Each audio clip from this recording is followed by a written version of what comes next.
বিসমিল্লাহির রহমানির রহিম। বাংলাদেশের সকল সরকারি ও বেসরকারি পলিটেকনিক ইনস্টিটিউটের ষষ্ঠ পর্ব ইলেকট্রিক্যাল টেকনোলজির প্রিয় ছাত্রছাত্রীবৃন্দ, আসসালামু আলাইকুম। ফেসবুক লাইভ ক্লাসে তোমাদের সকলকে স্বাগত জানাই। আমি প্রকৌশলী Mohammad Babar Ali, instructor electrical, Barishal polytechnic institute, Barishal. Facebook live ক্লাসের মাধ্যমে ষষ্ঠ পর্ব ইলেকট্রিক্যাল টেকনোলজি ছাত্রছাত্রীদের পাঠদানের সুযোগ প্রদানের জন্য মহান আল্লাহর নিকট জানাই অশেষ শুকরিয়া। আন্তরিকভাবে কৃতজ্ঞতা প্রকাশ করি বরিশাল পলিটেকনিক ইনস্টিটিউটের সম্মানিত অধ্যক্ষ সহ কারিগরি শিক্ষা অধিদপ্তরের ঊর্ধ্বতন কর্তৃপক্ষ এবং A2I এর সংশ্লিষ্ট কর্মকর্তাবৃন্দের প্রতি। প্রিয় শিক্ষার্থীবৃন্দ, আমার সাবজেক্টের নাম transmission and distribution of electrical power 1, সংক্ষেপে TD1, সাবজেক্ট কোড 66763। গত লাইভ ক্লাসে চ্যাপ্টার 3, 4, 5 থেকে যে সকল বিষয়ের উপর বিস্তারিতভাবে আলোচনা ও ব্যাখ্যা করা হয়েছিল সেগুলো ছিল: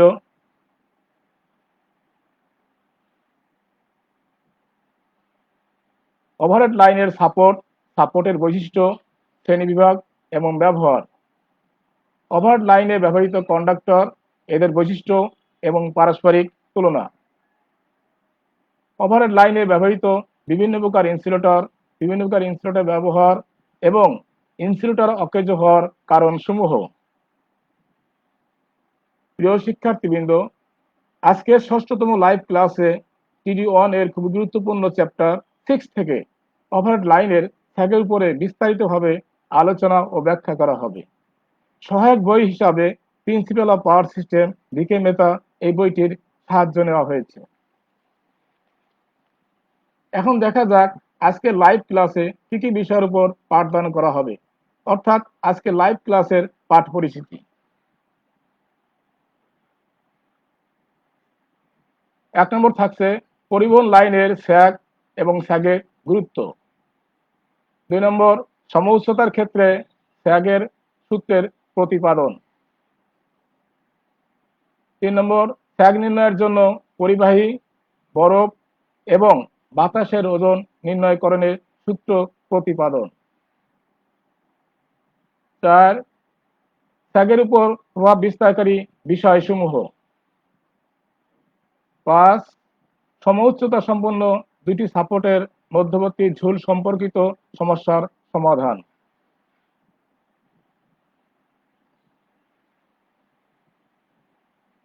স্যাগ অফ ট্রান্সমিশন লাইন, পরিবহন লাইনের ঝুল। দুটি পোলের মধ্যে তার টানা হলে তারটি কিছুটা ঝুলে পড়ে। পোল দুটির যে দুই বিন্দুতে তার টানা হয়েছে সেই দুই বিন্দুর সংযোগকারী কাল্পনিক রেখা থেকে তারটি সর্বোচ্চ ঝুলকে স্যাগ বলে। এখানে একটি স্যাগের চিত্র দেখানো আছে। এই দুই বিন্দুতে তার টানা আছে, এই দুই বিন্দু কাল্পনিক রেখা এটা, আর তারের সর্বোচ্চ ঝুল হলো এখানে দেখানো আছে। এই সর্বোচ্চ সবনীয় বিন্দু থেকে এই কাল্পনিক রেখার দূরত্ব হচ্ছে স্যাগ।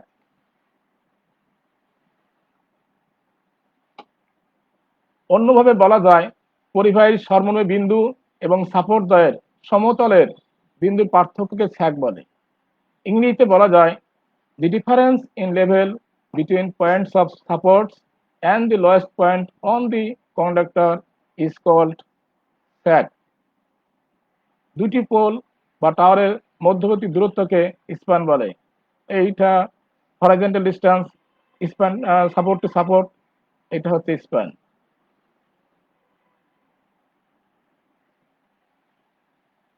ওভারহেড লাইনের স্যাগের গুরুত্ব।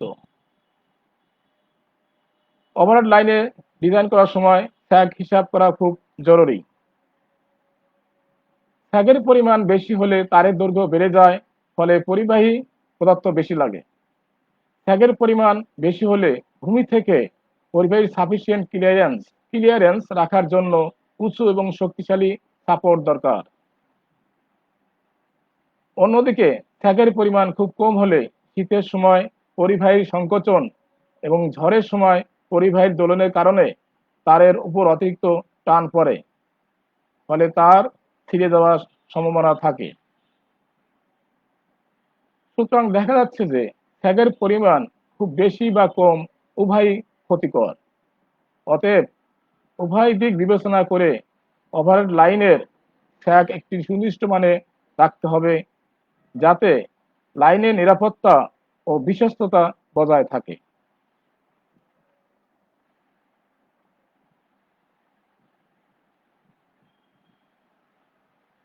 প্রিয় শিক্ষার্থীবৃন্দ, এখন আমরা দেখব দুই সমউচ্চতার ক্ষেত্রে ফ্যাগ সূত্র নির্ণয়ের সূত্রটি কিভাবে প্রতিপাদন করে।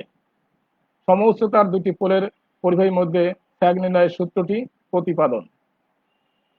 ধরি এ এবং বি একই উচ্চতার দুটি সাপোর্ট, যা চিত্রে দেখানো আছে এ এবং বি। চিত্র থেকে দেখা যাচ্ছে যে ও হচ্ছে পরিবাহীর সর্বনিম্ন বিন্দু। মনে করি এল স্প্যান সাপোর্ট দুটির আণবিক দূরত্ব একক থাকবে মিটারে। ডাব্লু হচ্ছে প্রতি একক দৈর্ঘ্যে বা 1 মিটার পরিবাহীর ওজন একক কেজিতে। টি সমান সমান পরিবাহীর টান বা টেনশন একক কেজিতে। বক্রতার পরিবাহীর উপর পি একটি বিন্দু বিবেচনা করি, এইটা পি বিবেচনা করি এবং সমভূমি বিন্দু ওকে মূল বিন্দু হিসাবে বিবেচনা করি। ও হচ্ছে অরিজিন। সমবিন্দু সমউচ্চতার ক্ষেত্রে ও বিন্দুটি হবে দুটি সাপোর্টের মধ্যবিন্দু, অর্থাৎ এ থেকে ওর দূরত্ব L/2 এবং বি থেকে ওর দূরত্ব L/2। এক্ষেত্রে পি বিন্দুর কোঅর্ডিনেট পাই যথাক্রমে এক্স এবং ওয়াই, হরাইজন্টাল ডিস্টেন্স এক্স আর ভার্টিক্যাল ডিস্টেন্স ওয়াই। অর্থাৎ পি বিন্দুর কোঅর্ডিনেট হচ্ছে এক্স এবং ওয়াই। ধরি ওপি কার্ভটি খুবই ক্ষুদ্র, তাহলে কার্ভটির দৈর্ঘ্য ওর আনুভূমিক প্রজেকশনের সমান বিবেচনা করা যায়।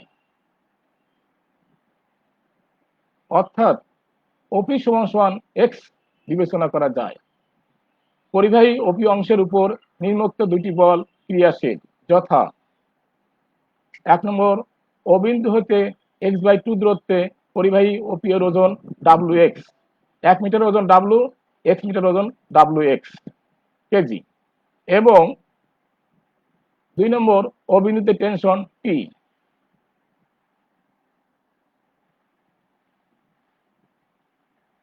এখন ও বিন্দুতে উপরোক্ত বল দুটির মোমেন্ট সমীকৃত করে পাই। মোমেন্ট হচ্ছে ফোর্স ইন্টু ভার্টিক্যাল ডিস্টেন্স, টি বল আর ভার্টিক্যাল দূরত্ব ওয়াই। অনুরূপভাবে WX বল বা ওজন, এখানে ভার্টিক্যাল দূরত্ব হচ্ছে x/2। অতএব দুটি মোমেন্ট পরস্পর সমান, যেহেতু তারটি স্থির অবস্থা আছে, অতএব TY সমান সমান WX ইন্টু x/2। TI সমান সমান WX স্কয়ার বাই 2, Y সমান সমান WX স্কয়ার বাই 2t। এটা আমরা 1 নম্বর সমীকরণ দ্বারা প্রকাশ করেছি। চিত্র থেকে দেখা যায় যে যেকোনো সাপোর্ট এ অথবা বি এর ক্ষেত্রে পূর্ণ স্যাগ হলো এস। এস হচ্ছে পূর্ণ স্যাগ। ও বিন্দু হইতে এ এবং বি এর সাপোর্টের দূরত্ব হচ্ছে L/2। অতএব x সমান সমান L/2 হলে y সমান সমান s হবে। অর্থাৎ যদি আমরা s বের করতে হয় তাহলে y এর জায়গায় s বসবে আর x এর জায়গা L/2। অতএব 1 নম্বর সমীকরণে x সমান সমান L/2 এবং y সমান সমান s বসিয়ে পাই s সমান সমান W L/2 whole square by 2t, square করার পর আসে W L square by 8t। অতএব s সমান সমান W L square by 8t। এটাই সমউচ্চতার ক্ষেত্রে স্যাগের সূত্র। সূত্র থেকে দেখা যায় যে দুইটি সাপোর্টের মধ্যবর্তী স্যাগ নির্ণয়ে স্যাগ 3টি বিষয়ের উপর নির্ভরশীল। 1 নম্বর, সাপোর্টের দুটির আনুভূমিক দূরত্বের উপরে। 2 নম্বর, পরিবাহী টেনশনের উপরে। 3, একক দৈর্ঘ্যে বা 1 মিটার পরিবাহীর ওজন এর উপর। বরফ এবং বাতাসের প্রভাব বিদ্যমান থাকলে 1 মিটার দৈর্ঘ্যের পরিবাহীর ওজন বৃদ্ধি পাবে। সেক্ষেত্রে 1 মিটার দৈর্ঘ্যের পরিবাহীর নিজস্ব ওজনের সাথে 1 মিটার দৈর্ঘ্যের বরফ এবং বাতাসের প্রভাব জনিত ওজন বিবেচনা করতে হবে।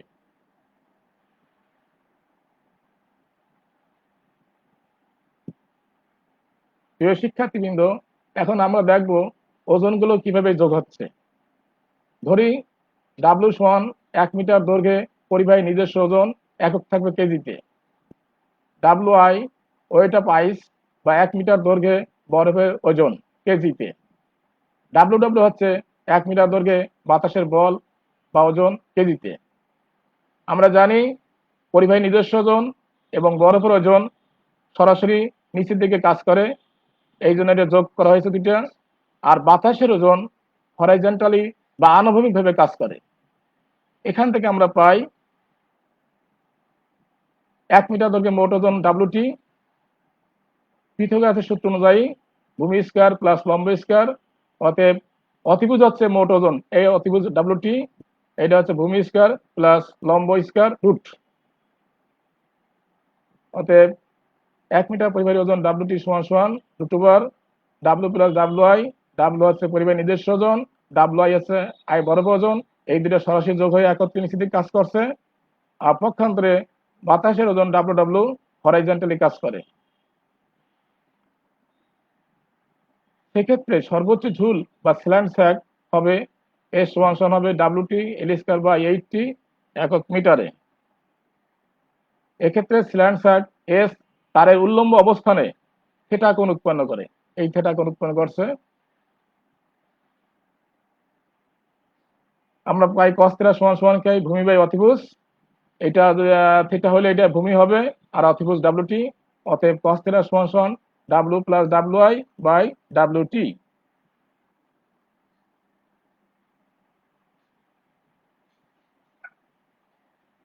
cos থিটা বের করার পর আমাদের বের করতে হবে উল্লম্ব ঝুল বা ভার্টিক্যাল স্যাগ। ভার্টিক্যাল স্যাগ হবে এস ইন্টু cos থিটা। এভাবে যদি তিনটি ওজন থাকে তাহলে প্রথমে স্ল্যান্ট স্যাগ বের করতে হবে। স্ল্যান্ট স্যাগ বের করার পর cos থিটা এবং cos থিটার সাহায্যে আমাদের ভার্টিক্যাল স্যাগ বা উল্লম্ব ঝুল সমান সমান এস ইন্টু cos থিটা।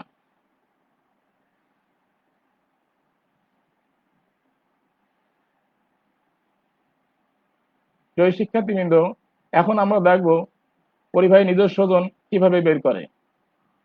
যদি পরিবাহী ঘনত্ব থাকে তাহলে পরিবাহীর নিজস্ব ওজন অর্থাৎ 1 মিটার দৈর্ঘ্যে পরিবাহী নিজস্ব ওজন সমান সমান পরিবাহী ঘনত্ব ইন্টু 1 মিটার দৈর্ঘ্যে পরিবাহীর আয়তন।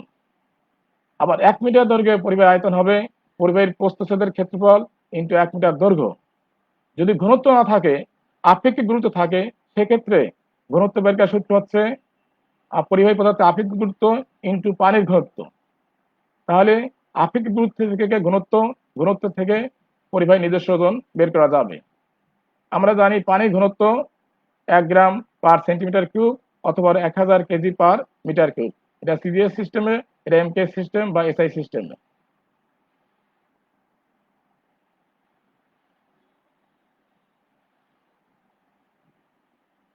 ওভারহেড লাইনের উপর জমাকৃত বরফের ওজন, কিভাবে বরফের ওজন বের করব সেটা আমরা এখন দেখব। শীতপ্রধান দেশে ওভারহেড লাইনের তারের উপরে বেশ বরফ জমে। বরফের কারণে পরিবাহীর ওজন বৃদ্ধি পায়, ফলে স্যাগও বৃদ্ধি পায়। চিত্রে এটা পরিবাহী নিজস্ব ওজন ডি দ্বারা প্রকাশ করা হলো। আর এর চারপাশে সমপুরুত্বে বরফ আছে, থিকনেস অফ আইস, এটা টি দ্বারা প্রকাশ করা হয়েছে। ডি হলো পরিবাহী নিজস্ব ব্যাস, টি পরিবাহীর উপর সমভাবে জমাকৃত বরফের পুরুত্ব থিকনেস, আর ডি হচ্ছে পরিবাহী নিজস্ব ব্যাস। এক্ষেত্রে পরিবাহী নিজস্ব প্রস্থচ্ছেদের ক্ষেত্রফল পাই ডি স্কয়ার বাই 4 বর্গ একক, শুধু পরিবাহী ক্ষেত্রফল। এখন দেখব বরফ সহ প্রস্থচ্ছেদের ক্ষেত্রফল। বরফ জমা হওয়ার কারণে ব্যাস বৃদ্ধি পাবে, ডির পরিবর্তে ডি প্লাস টোয়াইস হবে। অতএব বরফ সহ প্রস্থচ্ছেদের ক্ষেত্রফল pi D plus twice T whole square by 4 বর্গ একক। এইটা হচ্ছে বরফ সহ ক্ষেত্রফল, এটা হচ্ছে বরফ ছাড়া শুধু পরিবাহী নিজস্ব ক্ষেত্রফল। এখন এই দুটো বিয়োগ করলে আমরা পাবো জমাকৃত বরফের ক্ষেত্রফল। অতএব জমাকৃত বরফের ক্ষেত্রফল বরফ সহ ক্ষেত্রফল মাইনাস শুধু পরিবাহীর ক্ষেত্রফল। এখান থেকে আমরা পাই বাই 4 কমন নিচ্ছি, আর D plus twice T whole স্কয়ারকে ভেঙে pi D square plus 4 DT plus 4 T square minus D square, এখান থেকে মাইনাস ডি স্কয়ার, এখানে ডি স্কয়ার বাদ পড়ে যায়, 4 টি কমন নেই, তাহলে থাকে π/4 × 4t, ভিতরে থাকে d+t বর্গ একক। পরে 4 কাটা যায়, থাকে πt × d+t বর্গ একক। এটা হচ্ছে বরফের ক্ষেত্রফল। অতএব 1 মিটার দৈর্ঘ্যে বরফের আয়তন, আমরা জানি আয়তন হচ্ছে ক্ষেত্রফল ইন্টু দৈর্ঘ্য, এটুকু ক্ষেত্রফল, আর দৈর্ঘ্য হচ্ছে 1 মিটার। এর একক হবে ঘন একক।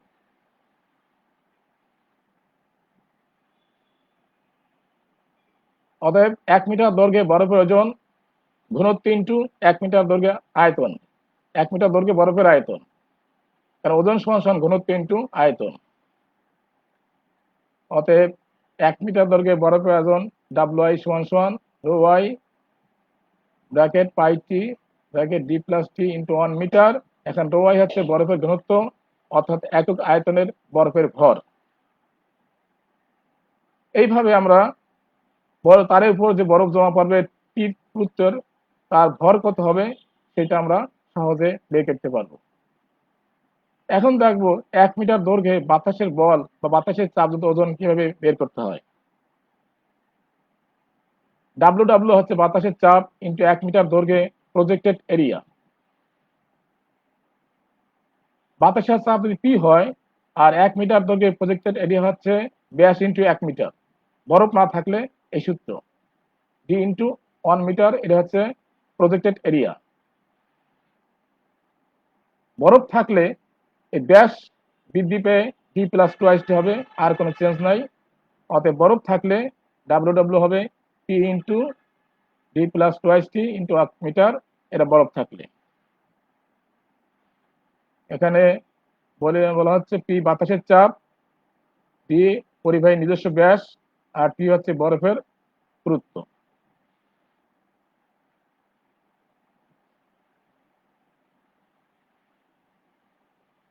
টেনশন, আমরা জানি টেনশন সমান ওয়ার্কিং স্ট্রেস ইন্টু কন্ডাক্টরের ক্রস সেকশনাল এরিয়া, অর্থাৎ টেনশন সমান ওয়ার্কিং স্ট্রেস ইন্টু এরিয়া। যদি ওয়ার্কিং স্ট্রেস থাকে তার এরিয়া গুণ করলে আমরা টেনশন পাবো। আবার ওয়ার্কিং স্ট্রেস বের করার জন্য সূত্র আছে। এখানে আমরা জানি সেফটি ফ্যাক্টর হচ্ছে breaking stress by working stress, অর্থাৎ BS/WS। এক্ষেত্রে পাই ওয়ার্কিং স্ট্রেস সমান BS বাই সেফটি ফ্যাক্টর। এর সাহায্যে আমরা ওয়ার্কিং স্ট্রেস বের করবো, পরবর্তীতে এরিয়া গুণ করে আমরা টেনশন পাবো। যদি পরিবাহীর ব্যাস দেওয়া থাকে, এ দেওয়া না থাকে, তাহলে কন্ডাক্টরের ক্রস সেকশনাল এরিয়া হবে A সমান πd²/4 বর্গ একক।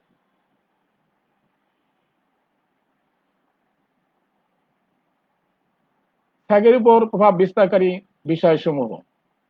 ওভারহেড লাইনের স্যাগ নিম্নলিখিত বিষয়ের উপর নির্ভরশীল। 1 নম্বর, পরিবাহীর ওজন। ওভারহেড লাইনের স্যাগ পরিবাহীর ওজনের সাথে সরাসরি সমানুপাতিক। ওজন যত বেশি হবে স্যাগ তত বেশি হবে। 2 নম্বর, টেনশন। ওভারহেড লাইনের স্যাগ পরিবাহীর টেনশনের সাথে উল্টানুপাতিক, অর্থাৎ টেনশন বেশি হলে স্যাগ কম হবে, পক্ষান্তরে টেনশন কম হলে স্যাগ বেশি হবে। স্প্যানের দৈর্ঘ্য। সূত্র থেকে দেখা যায় যে ওভারহেড লাইনের স্যাগ স্প্যানের দৈর্ঘ্যের বর্গের সাথে সরাসরি সমানুপাতিক, অর্থাৎ স্প্যান যত বেশি হবে স্যাগ তত বেশি হবে। ঝড় ও বরফের প্রভাব। শীতকালে তারের উপর বরফ জমার কারণে এবং বাতাসের ঝড়ের কারণে তারের ওজন বৃদ্ধি পায়, ফলে স্যাগ বেড়ে যায়। এজন্য স্যাগ নির্ণয়ের ক্ষেত্রে ঝড় ও বরফের প্রভাব থাকলে তা অবশ্যই বিবেচনা করতে হবে। প্রিয় শিক্ষার্থীবৃন্দ, আমরা এখন সমস্যা দেখব। এটা খুবই ইম্পর্টেন্ট, বোর্ড ফাইনাল পরীক্ষা অবশ্যই আসে। সমস্যা 1 নম্বর, একই সমতলে অবস্থিত দুটি পোলের দূরত্ব 300 মিটার। এই দূরত্ব স্প্যান, পরিবাহী ব্যাস 1.42 সেন্টিমিটার এবং প্রতি মিটারের ওজন 1.6 কেজি, এটা পরিবাহী নিজস্ব ওজন। প্রতি বর্গমিটার তারে 40 কেজি বাতাসের চাপ কার্যকরী এবং পরিবাহীর চারদিকে 1.2 সেন্টিমিটার পুরু বরফ জমা আছে। কার্যকরী পীড়ন প্রতি বর্গ সেন্টিমিটারে 1050 কেজি। প্রতি ঘনমিটার বরফের ওজন 913.50 কেজি হলে উল্লম্ব ঝুল বা ভার্টিক্যাল স্যাগ কত হবে? সমাধান, এখন আমাদের দেওয়া আছে এল স্প্যান 300 মিটার, ব্যাস দেওয়া আছে 1.42 সেন্টিমিটার। এটাকে আমরা মিটারে প্রকাশ করলাম, 100 ভাগ করে 0.0142 মিটার। বাতাসের চাপ আমরা পি দিয়ে প্রকাশ করি, পি সমান সমান 40 কেজি পার মিটার স্কোয়ার। বরফের ঘনত্ব rho I 913.5 KG per metre cube. বরফের পুরুত্ব থিকনেস অফ আইস পি সমান সমান 1.25 সেন্টিমিটার। এটা আমরা মিটার করছি 0.125 মিটার। কার্যকরী পীড়ন working stress 1050 KG per centimetre square. অতএব ভার্টিক্যাল স্যাগ কত?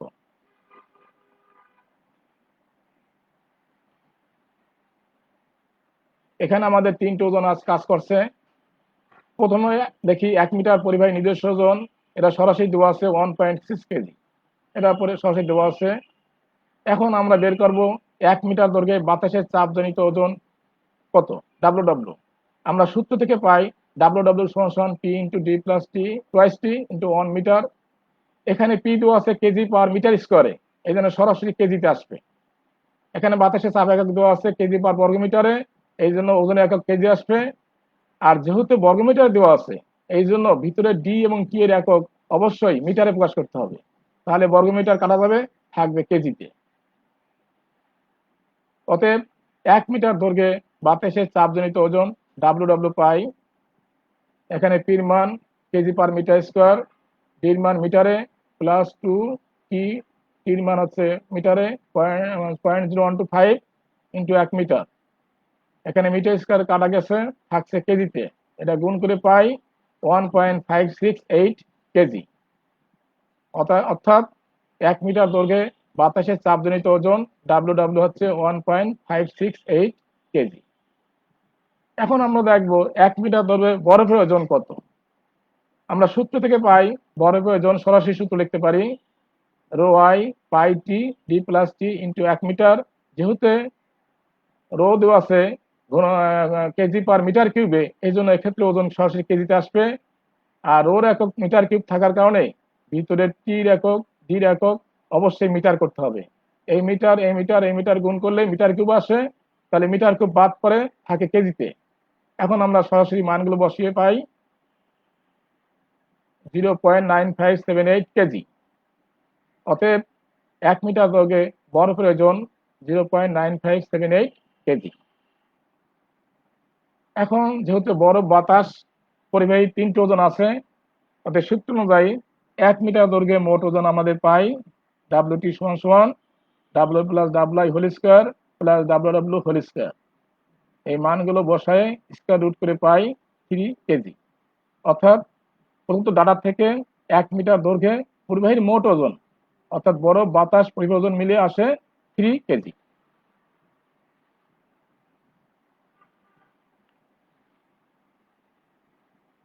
টেনশন, যেহেতু টেনশন সমান ওয়ার্কিং স্টেশন এরিয়া, এরিয়া দেওয়া নাই, এরিয়া আমাদের বের করতে হবে ব্যাসের সাহায্যে। ওয়ার্কিং স্ট্রেস দেওয়া আছে কেজি পার সেন্টিমিটার স্কোয়ারে, এই জন্য ক্ষেত্রফল করতে হবে সেন্টিমিটার স্কোয়ারে, সেজন্য আমরা ব্যাসটা নিয়েছি সেন্টিমিটারে। অতএব ক্ষেত্রফল এ সমান সমান pi D square by 4, pi 1.42 whole square by 4, এটা গুণ করে পাই 1.5836 সেন্টিমিটার স্কোয়ার। অতএব টেনশন সমান সমান working stress into area. Working stress হচ্ছে KG per centimetre square, area হচ্ছে সেন্টিমিটার স্কোয়ার। উভয় দিক থেকে সেন্টিমিটার স্কোয়ার কাটা যায়, থাকে কেজিতে, এটা গুণ করে পাই 1662.78 কেজি। এক্ষেত্রে স্ল্যান্ট স্যাগ এস হবে WT L square by 80, W হচ্ছে ডাব্লিউটি 3 কেজি, স্পান হচ্ছে 300 স্কোয়ার, সরি এখানে স্কোয়ার হবে, এখানে 2 হবে না, এখানে স্কোয়ার হবে, এটা ঠিক করতে হবে। Square by 80 20.2897 metre. খুব সরি, এখানে ডাব্লু2 এল স্কোয়ার হবে, এখানে L2 না, এটা স্কোয়ার হবে, এই স্কোয়ার ঠিক করতে হবে। কস থিটা সমান সমান আছে W plus W I by WT. W মান 1.6 প্লাস 0.9578 বাই 3, 0.8526। এত। অতএব ভার্টিক্যাল স্যাগ আমরা পাই এস সমান সমান cos S into cos theta. S এর মান 20.297, কস থেটার মান 0.8526, গুণ করে পাই 17.3 মিটার। সমস্যা 2 দেখবো। একটি ট্রান্সমিশন লাইনে 70 মিটার উচ্চতা বিশিষ্ট দুটি টাওয়ার নদীর দুই তীরে অবস্থিত। এর স্প্যান 300 মিটার, পরিবাহী পীড়ন 1500 কেজি, প্রস্তুতের ক্ষেত্রফল 0.9 বর্গ সেন্টিমিটার, পরিবাহিত ঘনত্ব 8.9 গ্রাম পার ঘন সেন্টিমিটার, স্ট্রিং এর ঝুলন দৈর্ঘ্য 2 মিটার হলে মধ্যবিন্দুতে পানির উপরিভাগ হইতে তারের উচ্চতা কত হবে? এখন দেওয়া আছে স্প্যান এল সমান সমান 300 মিটার, টেনশন সরাসরি দেওয়া আছে 1500 কেজি, ক্ষেত্রফল 0.9 বর্গ সেন্টিমিটার, পদার্থের ঘনত্ব 8.9 গ্রাম পার ঘন সেন্টিমিটার, স্ট্রিং এর ঝুলন দৈর্ঘ্য 2 মিটার, মধ্যবিন্দুতে পানির উপরিভাগ হইতে তারের উচ্চতা এইচ ইকুয়াল টু হট বা এইচ কত?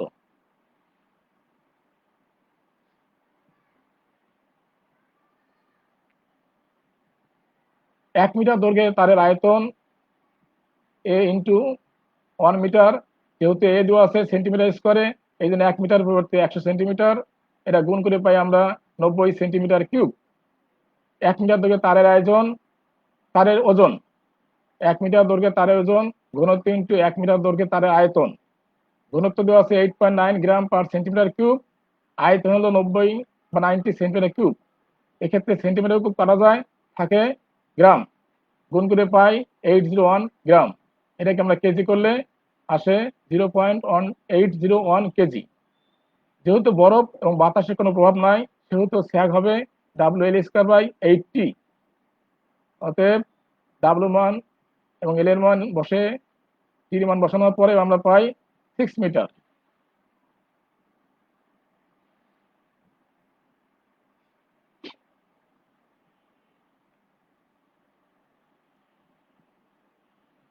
এখানে চিত্র দেখানো আছে, এটা টাওয়ার উচ্চতা, স্টিং এর দৈর্ঘ্য এইটুকু 2 মিটার, আর স্যাগ হচ্ছে এইটা 6 মিটার। আমাদের বের করতে হবে এই হাইটটা কত, এই সমান কত। তাহলে চিত্র থেকে দেখা যায় যে মধ্যবিন্দুতে পানির উপরিভাগ থেকে তারের উচ্চতা এইচ হবে, তার উচ্চতা মাইনাস স্ট্রিং এর দৈর্ঘ্য মাইনাস স্যাগ সমান সমান 70 মাইনাস 2 মাইনাস 6 সমান সমান 62 মিটার। অতএব দেখা যাচ্ছে যে মধ্যবিন্দুতে পানির উপরিভাগ থেকে তারের উচ্চতা 62 মিটার। প্রিয় শিক্ষার্থীবৃন্দ, হোমওয়ার্ক হিসাবে তোমাদের কিছু একটা ম্যাথমেটিক্স এবং একটু সমপ্রশ্ন দেওয়া হলো। হোমওয়ার্কটা তোমরা বাসায় প্র্যাকটিস করবে এবং এটা পরবর্তীতে শিক্ষকের নিকট জমা দেবে। এখন দেখা যাক হোমওয়ার্ক হিসেবে কি কি থাকছে। একটি ট্রান্সমিশন লাইনের স্প্যান 150 মিটার, পরিবাহীর ক্ষেত্রফল 1 to 5 বর্গ সেন্টিমিটার, ঘনত্ব প্রতি ঘন সেন্টিমিটারে 8.9 গ্রাম, পরিবাহী পীড়ন প্রতি বর্গ সেন্টিমিটারে 1500 কেজি, পরিবাহীর উপর 1.2 সেন্টিমিটার পুরুত্বে বরফ পড়ে, বাতাসের চাপ প্রতি বর্গ মিটারে 30 কেজি, বরফের ঘনত্ব প্রতি ঘন সেন্টিমিটারে 0.99 গ্রাম হলে উল্লম্ব ঝুল কত হবে? 2 নম্বর থাকছে কি কি উপায়ে তারের ঝুল বা স্যাগ মাপা যায় তা সংক্ষেপে ব্যাখ্যা করো। 3 নম্বর হচ্ছে ওভার লাইনের ঝুল বা স্যাগ হিসাবের উদ্দেশ্য লিখো। প্রিয় শিক্ষার্থীবৃন্দ, আগামী লাইভ ক্লাসে চ্যাপ্টার 6 থেকে এর বাকি টপিকগুলো বিস্তারিতভাবে আলোচনা ও ব্যাখ্যা করা হবে আগামী লাইভ ক্লাসের পাঠদানের বিষয়সমূহ। সমউচ্চতা সম্পূর্ণ দুটি সাপোর্টের মধ্যবর্তী ঝুল সম্পর্কিত সমস্যার সমাধান। আমরা আজ কিছু দুটো অঙ্ক দেখলাম, আরো অঙ্ক দেখবো এখান থেকে। এরপর থাকছে অসম উচ্চতার দুটি পোলের মধ্যবর্তী স্যাগ নির্ণয়ের সূত্রের প্রতিপাদন। এরপর থাকছে অসম উচ্চতা সম্পন্ন দুটি সাপোর্টের মধ্যবর্তী ঝুল সম্পর্কিত সমস্যার সমাধান। প্রিয় শিক্ষার্থীবৃন্দ, আগামী লাইভ ক্লাসে তোমরা সবাই স্বতঃস্ফূর্তভাবে অংশগ্রহণ করবে, এটা আমার দৃঢ় বিশ্বাস। মহান রাব্বুল আলামিন আমাদের সবাইকে সুস্থ রাখুন, ভালো রাখুন, এই কামনা করে আজকের মতো এখানেই শেষ করছি। আল্লাহ হাফেজ।